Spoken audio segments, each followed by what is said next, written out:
I've just watched Jupiter Ascending.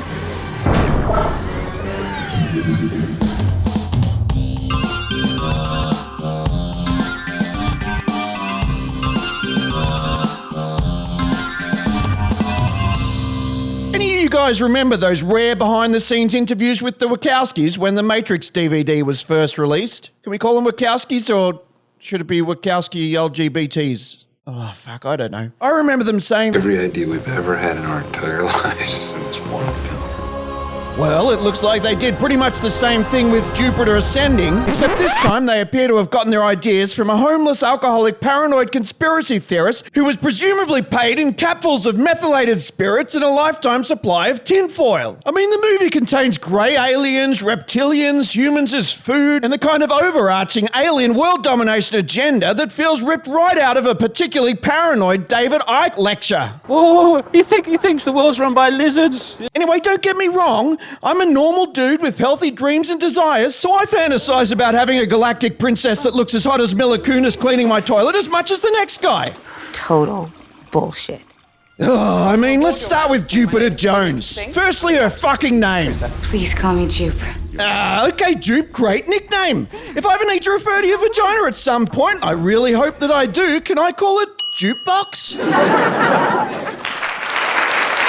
Okay, so yes, I get that her name justifies the title, which presumably has some fucked up esoteric meaning for the Wachowski LGBTs, but the last act of the film plays out on the planet Jupiter anyway, so the shit's just confusing. Then again, in a movie that has a character named Ballum and Brazax, I should probably be thanking them from the bottom of my broken ex-stripper heart for Jupiter Jones. And while we're at it, Mila Kunis is obviously one of the most beautiful actresses working today, no doubt, but I'll just say it. Does she have a lazy eye? Sometimes I think she does, other times she's the very definition of perfect symmetry. Is it a semi-lazy? A part-time lazy? Some trick of the light? Sorry, this shit just messes with my asymmetrical head. Anyway, my main problem with this character isn't her permanent semi-wink, it's that she wears a permanent resting bitch face for most of the film and is generally a humorless bore. She's a complete passenger throughout most of the film, and when she finally sparks up a bit due to finding out she's a royal, she's such a condescending cunt about it that it makes her even less likable. You are aware that by detaining me without consent, you are in direct violation of Statute 27B/6. You know, she also has this kind of weird obsession with forcing Cain to refer to her as Your Majesty. Can you say that again? Just the Your Majesty part. Your Majesty. I mean, sure, she's nice about it at first, but take it from me, it's only a matter of time before the relationship degenerates into chokeholds, screams of, "Use my royal title, bitch!" and severe scrotum lacerations. I mean, come on, at least one of the Wachowskis had become a woman by then. Couldn't she work out how to write a better female character than this? Then we've got Cain, played by Chafing Scrotum, her sworn loyal protector whose job it is to save her over and over and over and over and over and over and over and fucking over again. This dude is a genetically spliced half-alien, half-dog fallen angel trying to earn his wings back with some really natty plasma rocket boots that enable him to do pretty much anything he likes. Physics be damned. And let me say, for a character who's supposedly more than 50% genetically canine, he sure looks pretty human to me. Apart from getting the makeup department to prick up his ears and glue a few tufts of Nicole Kidman's pubic hair to his face, Chandler Tiny Tim does a pretty shit job of coming across all dog-like. How about a bit of panting, leg lifting, confused head tilting, or even shitting the bed and looking guilty about it, eh, Tatum? Who made this mess? So our two main characters hook up and everything's a bit confusing, so they head over to Sean Bean's place so chatting Tater Tot can get his shirt off and Bean can deliver endless reams of expositional terminology-laden dialogue. Bean just keeps fucking talking as if rabbiting on about the movie's mythology and sounding all sciencey will prevent his character from being killed off before the second act, as has happened in almost every other movie. No, wait, there he goes. Gotcha. Eventually, I guess, Shapping Tantrum exceeds the number of action scenes specified in his contract, so Cain admits to save Jupiter and she's abducted by alien mercenaries and everybody fucks off into space.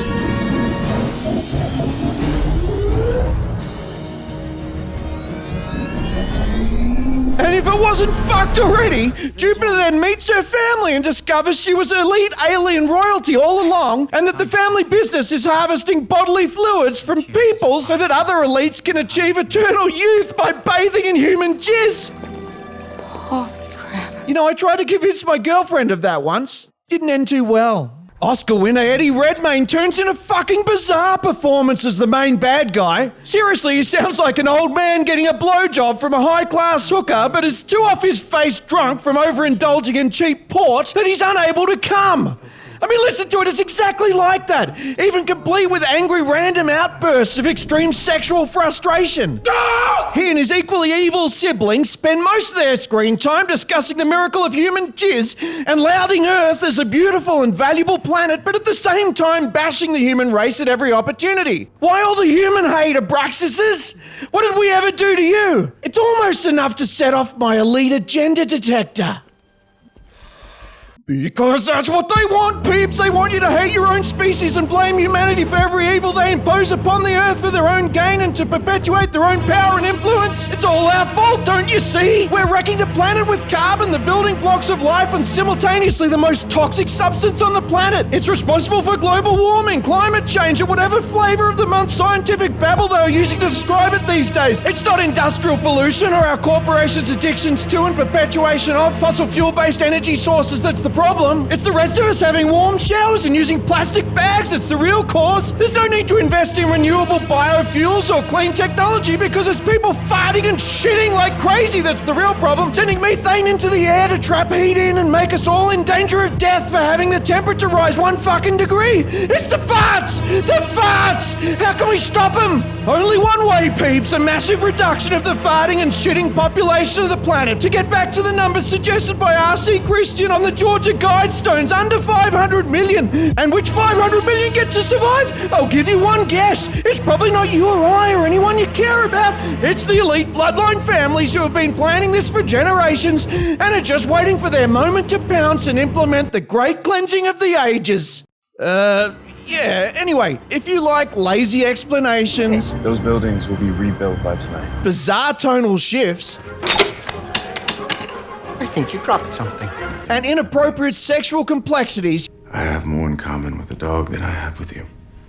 I love dogs. you might like Jupiter Ascending. And I know, original sci-fi, we need more of it, we should encourage it. But is it really original? Honestly, perhaps it's time to consider the idea of removing the Wachowski LGBTs as our figureheads of original sci-fi, and give the mantle to someone with talent and good taste. Because making original sci-fi this bad will only discourage the studios from producing more, and that's bad for everybody. Jupiter Ascending. No stars. Not a single star. 0 stars. Hope you're enjoying the reviews. Don't forget to support the channel by liking and subscribing. Why? Because fucking YouTube likes you to like and subscribe. That's why. All right, fine, don't. I don't care.